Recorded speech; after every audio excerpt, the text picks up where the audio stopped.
Hello, collective. I just channeled such a nice energy. You're a different collective, so I'm going to show you this too. I got new pins for my diary, for my notebook.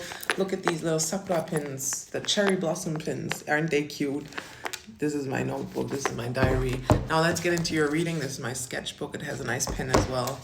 Let's see what wants to come out for you. We have the divine feminine energy. I was speaking of that earlier. People don't like that term because it seems like a reiteration of certain dogmas, ideals, thoughts that I don't agree with. But there's no other word to describe what I mean, so I'm going to keep using the divine feminine term as well as the divine masculine term. Confessions has come out as the second card. So what I'm hearing, you might have messages in a different reading, but this is going in a little bit of a different direction. It's the same scenario, but a different person. I'm going to take hoping as well as the last card. Someone wants to come forward and confess their feelings to you because they see you in an energy that is incredibly magnetic at the moment. Picture the Empress, picture the High Priestess, picture the Queen of Wands. You're sexy, you're independent, you are very funny, you are attractive, charming, you are nurturing, you are abundant. You exude this energy, a certain ability. You exude a certain ability when it comes to your divine feminine energies within. And they want to come forward and confess their feelings to you. They want to come clean because I'm hearing they've been carrying this feeling around for a while now, longer than they thought they would without saying anything.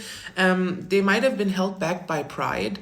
They might not have they might not be used to being the one actually charging towards someone. This might be a person that is usually in their divine feminine, so if anyone wants something from them, then that person usually comes to them. But with you, it feels like you are stronger in this energy, you are more experienced in this energy than your counterpart is, and they are dealing with pride at the moment. And this pride, this ego, is coming from a fear of rejection. So while they are hoping to manifest, just a second. Sorry, I genuinely thought that was a ghost. I had to check, and then there was weird sounds coming. What was I saying? I was talking about how the pride, the ego of this person is kind of holding them back from confessing their feelings towards you because they're used to them being the object of desire. They're used to people coming towards them. They might also be in their divine feminine energy. You might have met, if this is a man we are dealing with who wants to confess to you, picture a man who's in their divine feminine energy. They receive a lot. They receive a lot of love. They receive a lot of, any celebrity man really understands the energy of divine femininity within themselves, especially those with fangirls. And this person is kind of perplexed by the energy you exude. That's why they're so drawn to it magnetically. They find you even more attractive than they find themselves, is what I'm hearing. You might be dealing with someone who's a little bit arrogant, but I'm hearing for good reason. They are very handsome and they are very capable of many things. A very talented person is also what I'm hearing. You might be dealing with a Leo, or they might be ruled by the sun, 333 on a timer. They could just have heavy fire placements. But anyway, you make this person confused. You make this person confused, and they are usually so sure of themselves. So you kind of push them off their horse. How do you say that? Like, they feel their stable foundations crumbling beneath their feet thinking of you, but it makes them excited, not scared. That's the difference here. They are excited by these feelings. They're not insecure about it. They're not scared. They're excited. It feels like they've been bored most of their lives with this energy, with people constantly giving them so much, and you are just by yourself. You're sexy, you're single, you're focused on your own energy. You're also talented is what I'm hearing, very charismatic. You exude abundance. So you seem interesting. They are very interested in you, not just from an actual sexual standpoint, though I am feeling that strongly.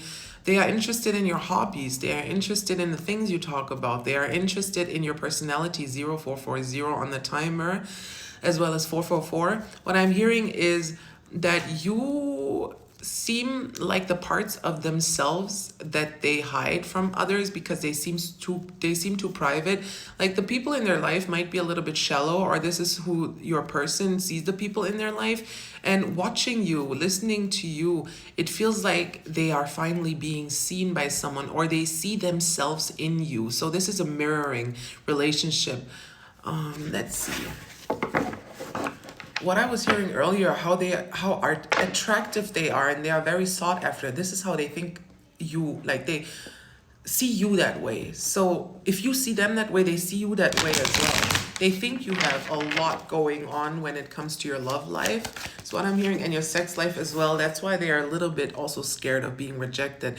They are very scared of their ego and pride being hurt because they've barely ever been rejected before, so they wouldn't know how to deal with that. If you're so handsome, if you're so beautiful that you've never been rejected before, do you know how much it's gonna sting when you do get rejected for the first time in like after all this, after all the experience in life where your appearance 555 on the timer helped you? I just saw the King of Cups in here, but he didn't come out. Okay, there's an opportunity though. There's an opportunity coming. Let's check. Aye, the Knight of Cups came out. I see. There's a reason I mentioned the King of Cups. They're not there yet. If they were, you're going somewhere. Come here. If they were more confident instead of so prideful based on ego and all of that, they wouldn't be scared of rejection by you at all. They would be so ecstatic that they have finally found their counterpart. What I'm getting for that is that they might even be scared of their own potential, because why do you have shallow people around you if you're so amazing, right? They might, it's pride, yeah. They might they might be a little bit more immature than they seem. They might seem very put together, but there's insecurities in there that they don't show other people, and you trigger that in them. But they are also, I feel like you are causing a certain personal transformation in this person's life because they see that you're not the type that's gonna accept this kind of behavior, like these kinds of insecurities and whatnot. You have to be strong and steadfast in your own identity and personality to deal with a divine feminine like this. And I think they're going through this personal transformation right now, asking themselves, why the hell do you think that way? This person is so beautiful. Why are you scared of being rejected? Does it even matter? Why would it matter if you don't believe that you are worthy, right? Stuff like that. They're like asking themselves questions, and through soul searching, trying to find the answers to these questions within. That's, you are causing that, and this is leading to a positive outcome for this relationship, for this person in general in their life, but this relationship specifically. They will make their way towards you because they are going to let their heart lead, not their ego, not their mind. They are letting their heart lead them. They are trying to ground themselves right now, trying to get out of this head based decision making and move the decision making into their heart space, which makes sense. This is where they're coming out of, right? They're coming out of this heart fog, out of these blocked emotions. Everything, this is what I was getting earlier. Everything inside of them feels kind of messed up. Even if they seem put together on the outside, very handsome, tall, dark, and handsome gentleman or gentlewoman or gentle them with a lot of money, a lot of accolades, and a lot of people around them, a tight-knit community, and just a network, a big network. They are much more insecure on the inside. And while you might seem like the opposite, you don't have many friends, you don't have much to your name, but when people look at you, they can tell you're going to be rich one day. They can tell you're going to be rich one day, right? They can tell that even if you don't put a lot of attention in your appearance, that people love you, and they don't tell you oftentimes. You have a lot of secret crushes. In your whole life, you've had a lot of secret crushes. So this mirroring, right? It's like the opposite. They seem better than they are, and you seem worse than you are. It's going to be balanced in this relationship. You're going to learn a lot from each other. There's so much opportunity for growth for both of y'all. This seems like a soul connection that is paying its karmic debts so you guys can come together. And you're already done, so just wait for them. Wait for them, because they're coming. they're working through the confusion so they can come to you clean and clear cut, you understand, without any of these insecurities. That is exciting. Nice love reading. Have a great weekend. See you in your next one.